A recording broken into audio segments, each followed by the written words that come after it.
আমরা সর্বোচ্চ চেষ্টা করেছি প্রত্যেকটা শুরু থেকে একদম ফিজিক্যাল অ্যাড্রেস টেস্ট থেকে আজকে ভাইবা পর্যন্ত আবার অভিনন্দন, এবং যারা অকৃতকার্য হয়েছেন তাদেরকে অভিনন্দন জানাচ্ছি।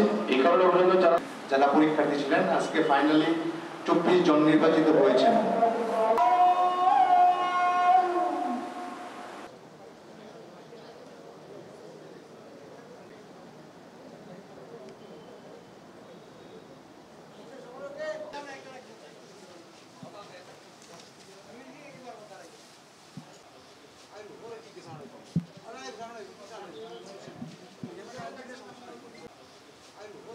ধন্যবাদ সাকিব ভাইকে, ন্যাশনাল নিউজ থেকে আগত অতিথি।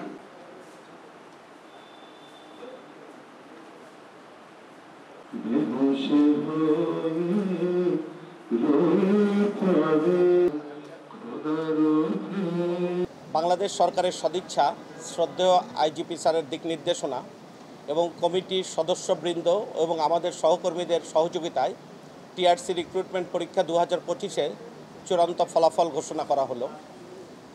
এই পরীক্ষার প্রতিটি ধাপ অত্যন্ত স্বচ্ছতা, জবাবদিহিতা, নিরপেক্ষতার ভিত্তিতে করা হয়েছে। প্রতিটি ধাপই ছিল অত্যন্ত প্রতিযোগিতাপূর্ণ এবং স্বচ্ছ। প্রতিটি ধাপেই আমাদের পুলিশ হেডকোয়ার্টার্স কর্তৃক প্রেরিত প্রতিনিধিবৃন্দ উপস্থিত ছিলেন, সাথে ছিলেন কমিটির সদস্যবৃন্দ। আমাদের চূড়ান্ত পরীক্ষায় আজকে 24 জন উত্তীর্ণ হয়েছেন এবং প্রত্যেকেই তাদের মেধার ভিত্তিতে তাদেরকে নির্বাচিত করা হয়েছে। এছাড়া অপেক্ষমান তালিকা থেকে আরও 5 জনকে নির্বাচিত করা হয়েছে।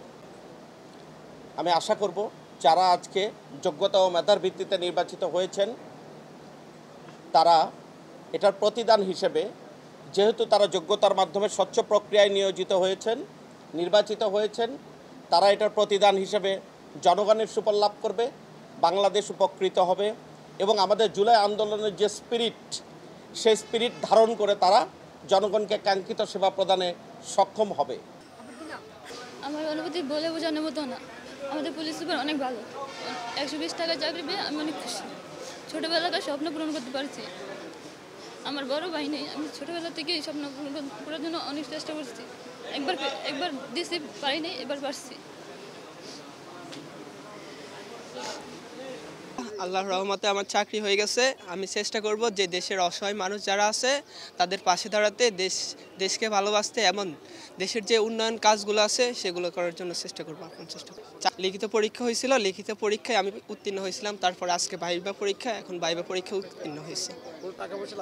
জি না, কোনো টাকা পয়সা লাগে নাই, শুধু আমি পড়াম করতে 120 টাকা লাগছে, আর কোনো টাকা পয়সা এখনো লাগে না। আমার ছেলের যোগ্যতার বিষয় নিয়ে চাকরি হয়েছে। আমার ছেলে ইনশাল্লাহ, আমি লেখাপড়া করিনি, আমার ছেলে মেয়েদেরকে আমি লেখাপড়া করাইতে আসি, খুব কষ্ট করতে আসি।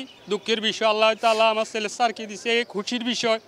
যেভাবে চাকরি হয়েছে সেভাবে আইনের প্রতি শ্রদ্ধা করবে, আইনের প্রতি সম্মান করবে, দশের প্রতি সম্মান করবে আমার ছেলের। আমি ধন্যবাদ জানাতে চাই আমাদের এসপি মহোদয় জনাব আখতার হোসেন স্যারকে, তিনি এরকম সুষ্ঠু এবং নিরপেক্ষ নিয়োগ দেওয়ার জন্য। আমি গতবার ভাইবা দিয়েছিলাম, ভাইবাতে বাদ হয়েছি। ইনশাল্লাহ এবার এসপি স্যারের সুখে ইনশাল্লাহ এবার চাকরিটা পেয়েছি। 120 টাকার মাধ্যমে চাকরিটা পেয়েছি। কোনো ঘুষ, কোনো কিছু লেনদেন, কোনো কিছু হয় নাই। জনগণের সেবা কাজ করবে, এটাই আমি আশাবাদী যে আমার ছেলে জনগণের